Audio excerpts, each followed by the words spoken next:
Welcome to part 6 of our holiday of a lifetime. In this video, we arrive in Kagoshima, Japan and visit an active volcano. Well, hello, I'm Rhonda. And I'm Andrew. And welcome to part 6 of our holiday, which shows our day in Kagoshima. Yes, and you'll notice we're in a different location for filming today. We've actually upped the technology a little bit and got some microphones to help, so... Hopefully we look a bit more professional. Yeah, well, that's no, true. not really. Anyway, so today we arrived in Kagoshima. Yeah, in Japan. Which was extremely exciting for us, as back in 2000 we had a cruise booked to Japan also, and unfortunately COVID came and totally put the world into disruption, and it was terrible for everybody, the whole world.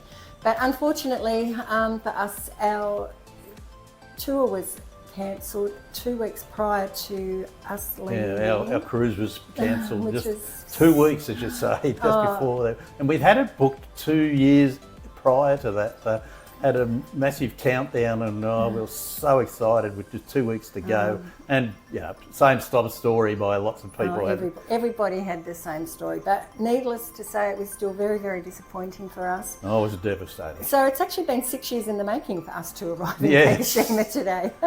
Well, that's right. So anyway, we've arrived in Kagoshima, yes. Japan. Yoo-hoo, we're here, and for anybody who's not aware, Kagoshima is at the bottom end of the southern end of Japan on the island of Kyushu. Can you? Kyushu. Yeah, my pronunciation of Japanese words is terrible, so please forgive me. With us. Yeah. Now, Kagoshima is really famous because it's got a very active volcano called Sakurajima, and it's on the other side of Kinko Bay, so that where you'll see where the cruise ship is, and you look across Kinko Bay, and there's Sakurajima. So to get to Sakurajima, you have to go via a ferry. But usually you can see the whole of the volcano of Sakurajima, but on today, of course, it was very cloudy. Not a very nice day, unfortunately. No, so it was covered in cloud cover. Cloud cover, yeah. But never mind. We still got to go close to it anyway. Yeah, as you'll see, yeah. Anyway, our tour was a ship tour, and it was called the Best of Kagoshima, and this included a ferry to the volcano. Yep. And then a trip to the Yogan Nagasa Park, which is famous for being a hot springs foot spa. Yes. A very, very popular tourist attraction for the locals as well. The Japanese and tourists. Yep. And then finally we went on to a 360-year-old garden called Iso Sennigan.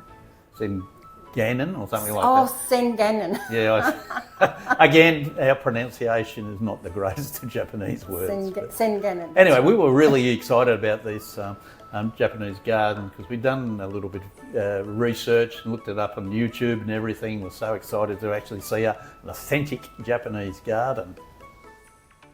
But anyway, it took a little bit of time to get to the where the ferry was from the cruise ship. So we went in the tour bus, but that was pretty cool because we got to actually see the sights of the city. Got to see quite a bit, actually. Yeah, actually. And our tour guide was lovely. She was very informative and pointed out lots of points of interest. And we made the time go very quick. Yeah. In no time we were on the ferry. And actually the ferry was actually, the bus actually drives onto the ferry. So it's a car and passenger ferry.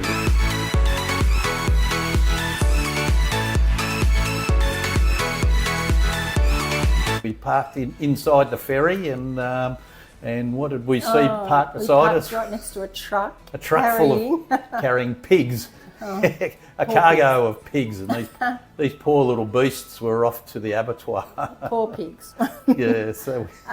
But apparently they're a delicacy in Japan. So. Well, pork is, yes, of course. Pork is a delicacy. So yes, anyway, poor little pigs. And we were actually able to get off the bus on the ferry and walk around the top deck of the ferry, and that was interesting in itself because we were sailing through like a bay, the Kinko Bay, Kinko Bay, and we were seeing Kagoshima from a different angle. So that was really very cool interesting for us as well.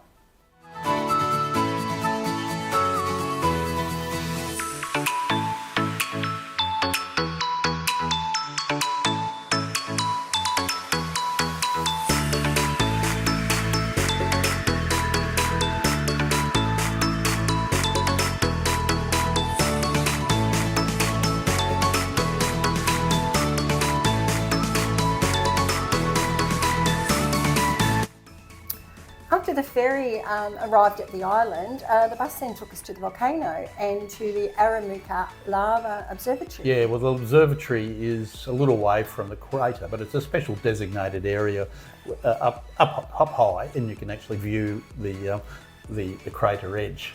That's right, and it's about a kilometre walk from where the bus drops you off to the actual viewing platform.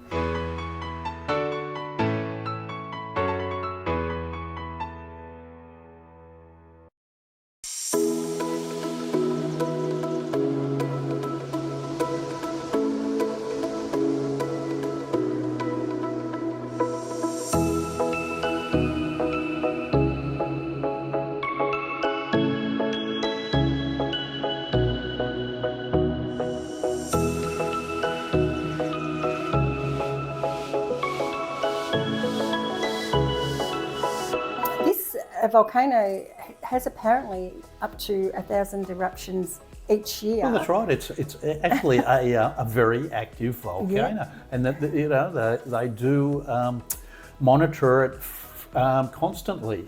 They do. They monitor it very regularly. Yeah.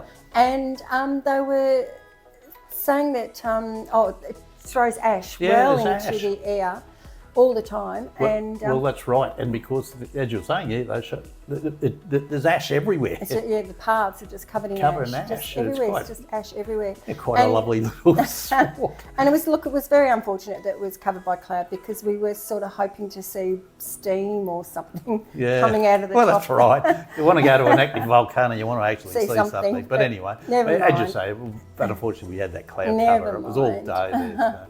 But look, we noticed something very interesting when we were walking up the path to the platform.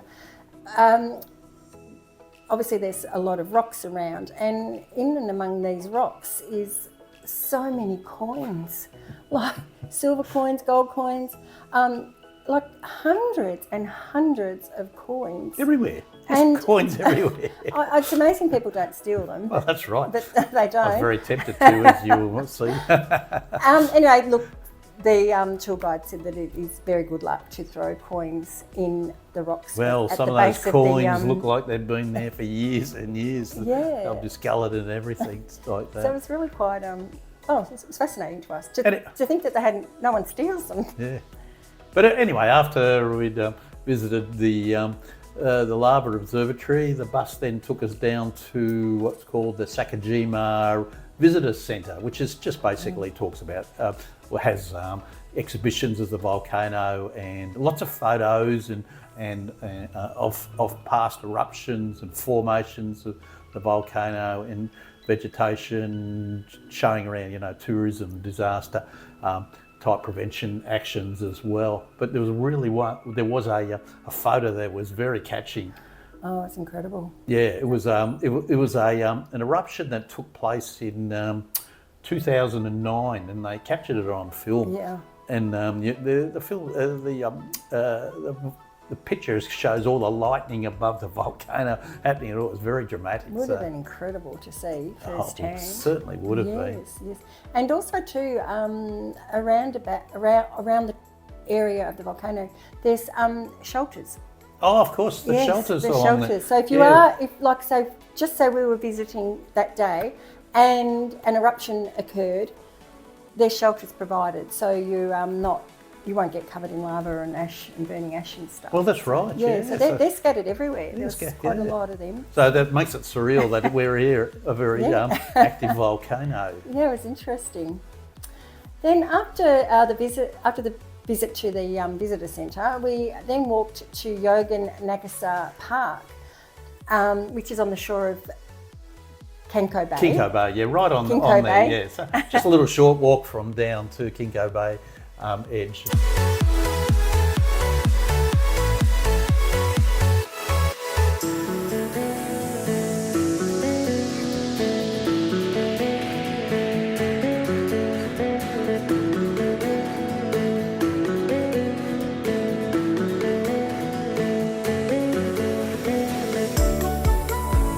And what was there that was really quite fascinating for us? It's quite famous for their natural springs foot baths. Oh, yes. Which is fed from the volcano. Yeah, so they're hot springs, yes, or hot water baths almost. And apparently it contains iron, which is meant to help soothe aching muscles and all aches and pains. But what it's for is for washing your feet. Well, a lot of people were there and they were all putting their feet in and having a lovely time. And for the life of me, I don't know why we didn't participate. No, I don't think we had a towel, so we're worried about drying our feet or something. Worried about wet feet. So we didn't participate and we've been kicking ourselves ever since. I know. Never mind, we didn't do it, so we can't go all the way back just to do that now. Now, the last part of the tour, of course, was the ISO Sengaiden Gardens, which is back on the mainland. So we had to get back on the ferry, and I remember you fell asleep on the ferry. I did, and then I remember waking up and saying, when is this ferry ever leaving? And you go, we're back at the other side of the bay. The bus is driving off now. And I go, oh, I never felt a thing. Anyway, smooth sailing. It certainly was. Now the gardens are actually right also on the shoreline of the mainland, and it actually looks back at the volcano, which is just a fantastic location for it. So even just looking back there is terrific. But these gardens were constructed in 1658. Yeah, 1658, and it was the at that time with the Shimazu clan, which was a dominant samurai group in that era. And of course, after I heard that, it just brought back memories of my childhood with Shintaro, the samurai, and Tombae, and I kept thinking about them the whole time we were on the. I know you kept telling me about them the whole way around the garden. Yeah. Anyway, so. Anyway, these gardens are absolutely beautiful, and they're full of ponds and bridges and shrines and just the most amazing plants. It was just beautiful. Oh, it was, and it was. And we just missed out on cherry blossom. Oh yeah, only by 2 weeks. Yeah, 2 weeks. But we're hoping to still see cherry blossoms as we move our way up into northern Japan. Yes. So they get different temperature and climates slightly up there, and the cherry garden's a little bit later there. But the gardens are beautiful, and of course we're walking around saying, "Oh, wouldn't it be nice if we could do this to our garden?" So getting inspiration. Oh, we're going to go back and do all sorts of things. It will never happen. No, it'll never happen. Anyway, many times we were advised to make sure you have yen on you when you're out and about in Japan, because a lot of places don't take card and they don't take credit cards. They don't take plastic money. They only take cash.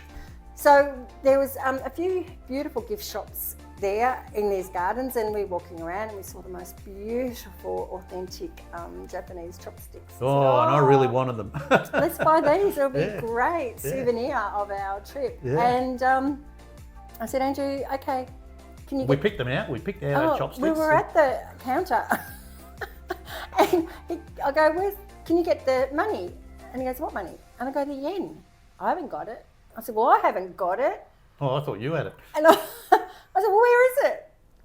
It's back on the ship, locked in the safe. So I've got no cash on it, so we can't buy these beautiful chopsticks. It was so disappointing. Oh, it was. Beautiful. They were. But we're hoping that, there's a few other tours we've got later. We'll have a similar sort of gift shops. But these were so authentic. But anyway, we are so dumb, honestly. But anyway, never mind. We didn't buy anything. So then we, the bus then took us back to. Yeah, that was the end of our tour, and it was just a fantastic tour, and worth every penny again. It was wonderful. And anyway, so we're back on the ship, and we're on our balcony. Glass in hand. Drink in hand, of course. Of course. And we're witnessing the most beautiful traditional departure ceremony by the Japanese. Yeah, well, the locals come out and they do. And it's a traditional drum. Yes. Drums, isn't it? Just drums. Just drums. It's incredible. It was terrific. But it was just fantastic, because that's why you won't have a balcony on a cruise ship, because when you can actually observe these sorts of... And also too, we were lucky because it was on our side. Yeah, that's right. If we had been on the other side, we wouldn't have got to see it. So we were very lucky. Yeah, we're on port side, so that's we were on the right side, which is good.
After sail away, we made our way down to our favourite dining room, concerto, to meet our friends again. Yeah, to see Maureen, of course. And Adrian.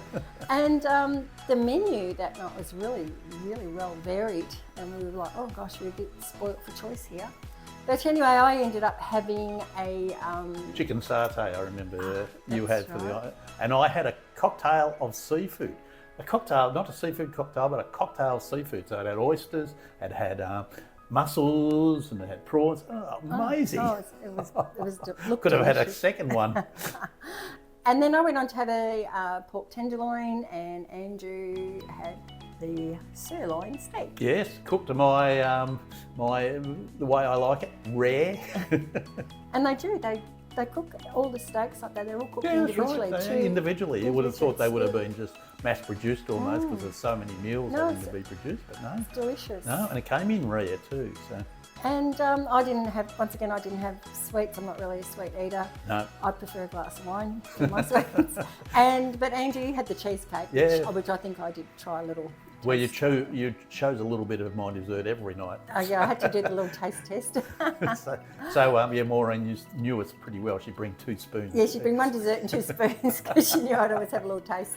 And so we had a fun night there, which was good. And then after dinner, we made our way to the theatre, the Princess Theatre, and we saw Andrew. Soul Music Extravaganza, which was put on by Princess. It wasn't. The performers are princess performers as opposed to guest performers. Yeah. And that was terrific. We had a thoroughly enjoyable day, and our first day in Japan. It was very memorable. Oh, very memorable. We had a great time.